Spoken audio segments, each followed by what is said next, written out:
Bom, então meu nome é Fernando, o pessoal pode me chamar de Fernandinho. Eu sou doutorando em música pela Unicamp. Também faço parte do CLAEC, sou pesquisador associado. Então, desde já, eu gostaria de agradecer a todos da organização do evento, parabenizá-los também.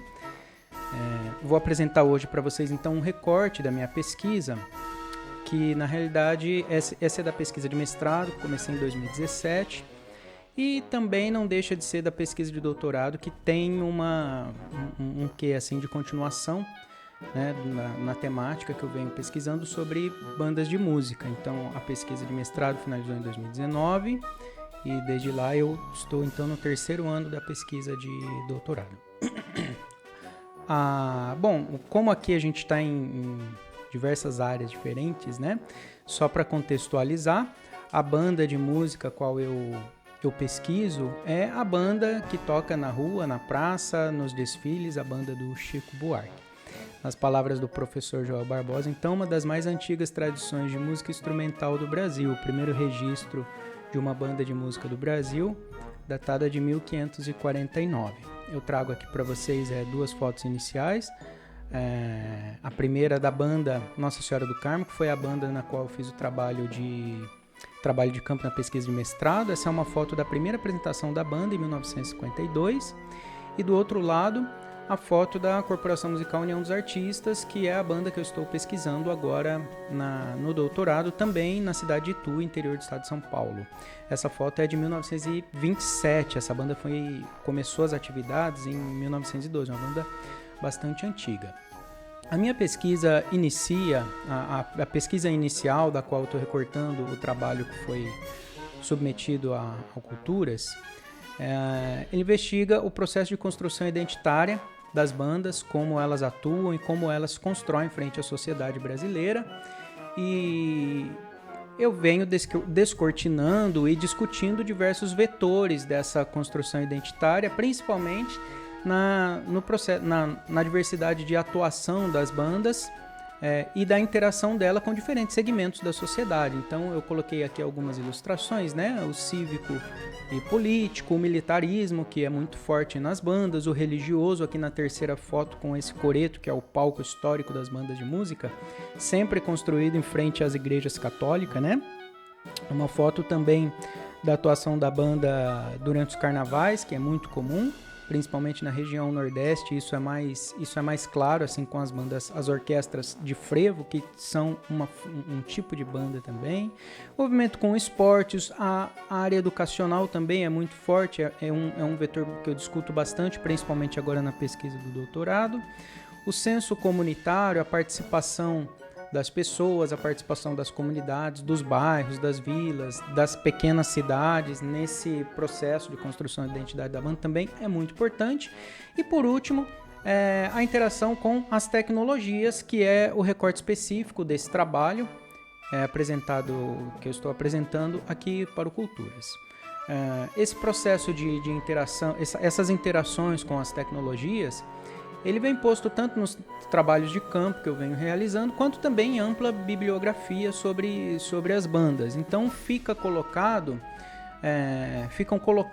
né, dois pontos contraditórios. Um que é um tipo de interação mais colaborativa e um tipo de interação um tanto mais opositiva.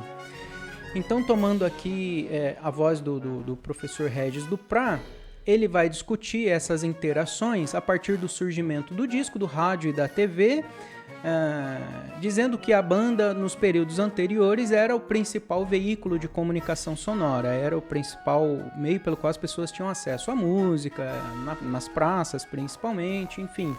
E aí passa então a disputar esse espaço com as novas tecnologias. O professor Davi Pereira de Souza também vai fazer uma leitura do período das gravações mecânicas no Brasil, de 1903 a 1927, e dali eu vou extrair algumas discussões dessas interações um pouco mais colaborativas.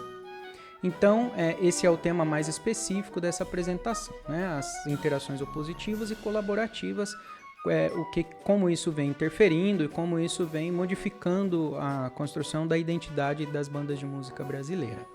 Nas interações opositivas, então, aqui nesse trabalho, que é um recorte bastante específico, eu vou trazer alguns casos dos trabalhos de campo e trazer também casos até da minha experiência pessoal em diálogo com relatos apresentados na bibliografia de banda.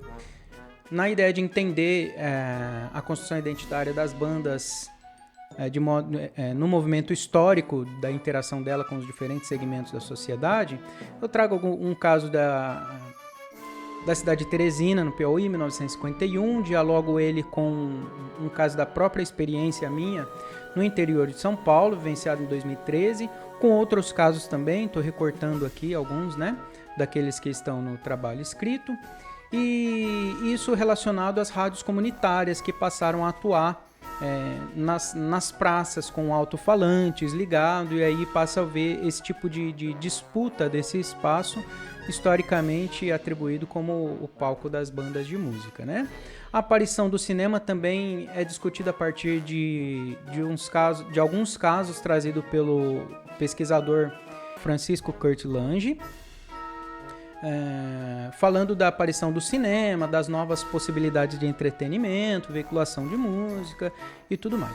Então, então voltando aqui, esses são algumas das discussões trazidas no trabalho de interações mais opositivas, né, de disputa de espaço. Nas interações colaborativas, então, a partir da contribuição do pesquisador Davi Pereira de Souza, a gente começa a falar desse período das gravações mecânicas, em que há uma popularização, que esse período tem a popularização, né, o surgimento e popularização das gravações mecânicas, fica muito atrelado às bandas de música na época, tanto por uma questão tecnológica da gravação, ela ter um poder de captação baixo e as bandas de música terem uma projeção sonora suficiente para serem captadas de modo mais claro, que traz os desdobramentos então do reforço do pertencimento das bandas com a polca, com a valsa e também com o dobrado, apesar de que o dobrado já é um gênero musical já mais historicamente atrelado às bandas de música. Isso traz relações de transformação na performance das bandas também em função da rotação acelerada daquela forma de gravação, não tinha uma velocidade muito bem pré-estabelecida, então às vezes a gravação ela ficava sempre mais acelerada, o que começou a persuadir outras performances também de outras bandas que tinham acesso àquelas obras, àquelas músicas através da gravação e escutavam, né, apreciavam a gravação um pouco mais rápida no andamento, e isso começa a interferir.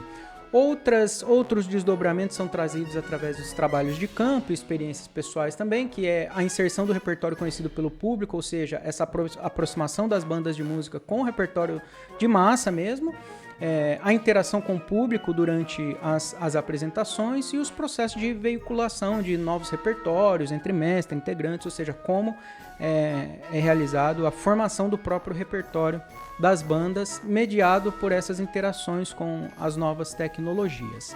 Então, outras discussões que não entraram no recorte desse trabalho, eu aponto aqui porque eles estão na dissertação do mestrado, estão sendo retomados na tese de doutorado, mas não entraram, obviamente, pela extensão do trabalho apresentado no evento. Então, o desenvolvimento de instrumentos de banda, a digitalização de acervos e registros de performances, o surgimento de coletivos e associações de diferentes lugares e regiões do Brasil, e também a evolução de materiais pedagógicos, que é um recorte um pouco mais próximo, um pouco mais específico dessa pesquisa de doutorado. Então, a utilização de playback com métodos, gravação das turmas, compartilhamento de materiais, áudios, partituras, tudo mais. Esses todos são pontos que não entraram nessa discussão, mas que estão também sendo desenvolvidos na pesquisa de modo geral. Como considerações, eu trago aqui os desdobramentos dessas interações.